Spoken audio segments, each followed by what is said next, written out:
here we are again in our weekly historical talk show corner, History Babble, where we discuss different topics in history. This week, we discuss the Revolutionary War and the events leading up to it. Our guests are Gabriela Alamana, Drew Bishop, Colin Sheedy, Francis Depke, and Noah Volano. We are joined here to discuss the most influential events leading up to the American Rebellion. Hi, it's Drew, and I'm here today to discuss the GASPEE incident of 1772. The GASPEE incident was when smugglers found out that the GASPEE ship was trying to catch smugglers like them. A group of men, led by John Brown, wounded the lieutenant, who was keeping guard, and burned the ship.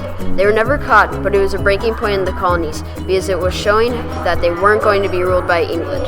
The colonists doing this sparked people to start thinking about British authority. Well, I guess that's all for me. Now going on to Noah. So we all know that the colonists were getting frustrated with how much control the British had over them. In 1768, British troops had actually occupied the city of Boston. The troops were there to make sure that the tax laws that had been enforced by the British Parliament without any American import were being enforced. The British put high taxes on everything, all of the popular items, including tea, stamps, paper, and playing cards. The colonists thought that many of these taxes were unfair, and they were frustrated. On the night of March 5th, 1770, a group of patriots, or rebels, gathered outside of the customs house in Boston that was being guarded by British troops. The patriots were there to taunt the guards, and they threw snowballs and other pretty harmless things at the troops. A British soldier, Private Hugh Montgomery, got hit with a club, and he responded by firing right into the crowd of patriots. The other British soldiers fired their guns too. When the smoke cleared, 5 patriots were dead, and 3 others were wounded. The colonists were mad that the British did this, and the British troops were put on trial for their actions. The trials ended in December of 1770, and 2 British soldiers were found guilty for manslaughter. As a punishment, the 2 soldiers' thumbs were branded with an M for murder. The colonists used this as an incident, which became known as the Boston Massacre, as a rally for American liberty and freedom from the mother country. Patriot Paul Revere made an engraving of the scene that showed the British soldiers lined up like an army, brutally shooting the patriots. He distributed it through all of the colonies. That helped reinforce the negative American attitude about British rule over the colonies. Something had to change. Gabby, it's your turn. Okay, basically, the committees of correspondence were groups of established writers and prominent citizens that wrote back and forth to other colonies to keep each other safe. They later on became friends with each other and alliances formed.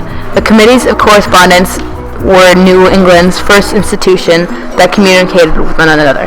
There were many committees of correspondence formed throughout the 13 colonies. Sam Adams made the first committee in Boston in 1764, a decade before the American Revolution.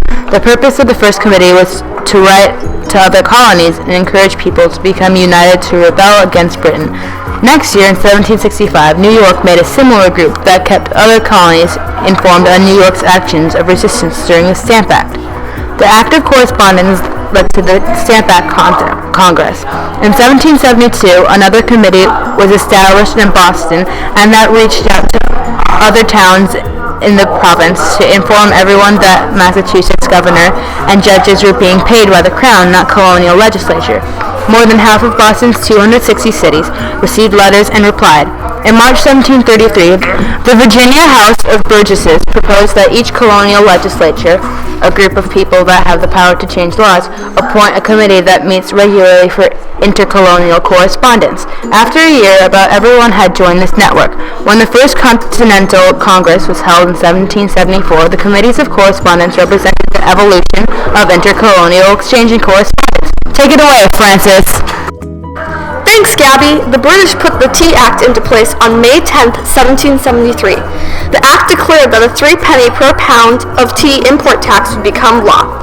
This actually lowered the previous tax on tea, which makes the tea cheaper than before. But that didn't mean the colonists were happy. They believed it violated their rights as Englishmen, and the saying, no taxation without representation, became popular. What they wanted was to be taxed by their own elected representatives and not by the British Parliament, which is what was happening. The British East India Company had a tea monopoly and were underselling American merchants. This made the colonists even angrier. So, on December 16, 1773, the colonial activists, or Sons of Liberty, dressed as Mohawk Native Americans to conceal their identities, and boarded ships docked in the Boston harbor. They then dumped the entire shipment of tea sent by the East India Company into the water. The Parliament was furious. In response, in 1774, they released the Coercive Acts, or Intolerable Acts. One of these acts was the Port Bill, which closed all commercial shipping in and out of Boston Harbor until the East India Company was repaid for all the damaged tea. But having a closed harbor put many people out of work, so they couldn't repay the company. But this whole plan to get the colonists under control really backfired for the British. All the colonists, including many from colonies outside Massachusetts, decided to help the colonists in Massachusetts by sending things like food and money. This ultimately helped band the colonies together, preparing them for the Revolution. At this point, even more colonists hated Great Britain, and they wanted to fight them even more. That was the final straw for the colonists. They now had an idea of the freedom they craved. Your turn, Colin. Hello, thanks Francis. I am here to talk about the shot heard around the world. It occurred on the night of April 18th, 1775. The British and American colonists were at the verge of war. The British wanted full control, so General Gage decided to invade the American colonists.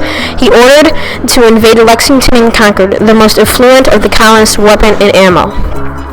They were to collect their gunpowder and weapons, and capture Samuel Adams and John Hancock, two Sons of Liberty, and bring them back to the gallows to hang them.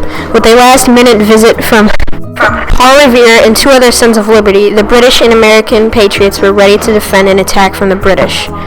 Thanks to Paul Revere, the American colonists were ready for an attack from the British. The two sides faced off, ready for battle. Tensions were high. Someone fired, we still don't know who. It was a shot heard around the world. This started a battle. 8 colonists died and an additional 10 were badly injured. When the battle was over, the British continued on their path. When they met more American patriots, the Revolutionary War had now begun. But the journey for the British was not over. There soon was another battle. This one was more gruesome. The British had failed their general's order and now had to face the patriots again. 3 redcoats were killed along with 2 patriots. The patriots were successful and forced the British to retreat. When the sides were apart, they got ready for war and would change the track of Americans' history forever. So, MK, we have a question for you now. Me? I'm the host! Yes, you. Why do you think people rebel? Well, I think it's because people grow out of things. Take us for example. Most of us are, or almost are, teenagers, and one of the things teenagers are known to do is rebel against their parents. Whether it's extreme things like going to a party your parents don't want you to go to, or something small like not cleaning your room when you're asked to.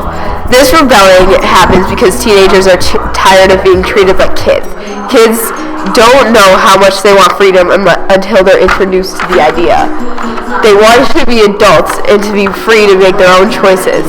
I think that this relates to rebellion because it is America rebelling against their mother country because they're bored of being treated like children and not feeling like they have a say in anything.